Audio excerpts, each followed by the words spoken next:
ദക്ഷിണാഫ്രിക്കയ്ക്കെതിരെ നടക്കുന്ന ട്വന്റി പരമ്പരയിലെ മൂന്നാം മത്സരത്തിൽ 7 വിക്കറ്റിന് ഗംഭീര വിജയം നേടി ഇന്ത്യ പരമ്പരയിൽ 2-1 ലീഡ് നേടി.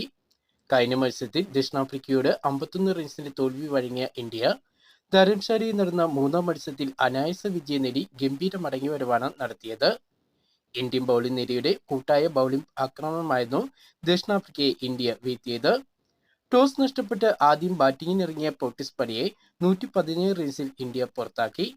61 റൺസ് നേടിയ ദക്ഷിണാഫ്രിക്കൻ ക്യാപ്റ്റൻ ഏഡൻ മാർക്രത്തിന്റെ ബാറ്റിംഗ് പ്രകടനം ഇല്ലായിരുന്നുവെങ്കിൽ ദക്ഷിണാഫ്രിക്കയുടെ സ്കോർ 100 കടക്കുകയില്ലായിരുന്നു. Indian pacer Arshdeep Singh wicket വേട്ടയ്ക്ക് തുടക്കമിട്ടതോടെ ഇന്ത്യയുടെ മറ്റു ബോളർമാരും മികച്ച രീതിയിൽ പന്തെറിഞ്ഞതോടെ പോർട്ടിസ് പടിക്ക് പെട്ടെന്ന് കീഴടങ്ങേണ്ടി വന്നു. മറുപടി ബാറ്റിംഗിൽ ഇന്ത്യക്ക് 3 വിക്കറ്റുകൾ നഷ്ടമായെങ്കിലും 4 ഓവറും 1 പന്തും ബാക്കി വെച്ച് ഇന്ത്യ വിജയ റൺ മറികടന്നു. ഇന്ത്യൻ ക്യാപ്റ്റൻ സൂര്യകുമാർ യാദവും വൈസ് ക്യാപ്റ്റൻ ശുഭ്മാൻ ഗില്ലും ബാറ്റിംഗിൽ വീണ്ടും നിരാശപ്പെടുത്തിയപ്പോൾ 35 റൺസ് നേടിയ ഇന്ത്യൻ ഓപ്പണർ അഭിഷേക് ശർമ്മയാണ് ഇന്ത്യൻ ബാറ്റിംഗ് നിരയുടെ ടോപ്പ് സ്കോററായി മാറിയത്.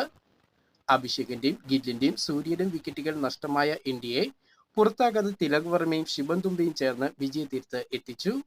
ഇന്ത്യൻ പേസർ അർഷദീപ് സിംഗാണ് കളിയിലെ താരമായി മാറിയത്.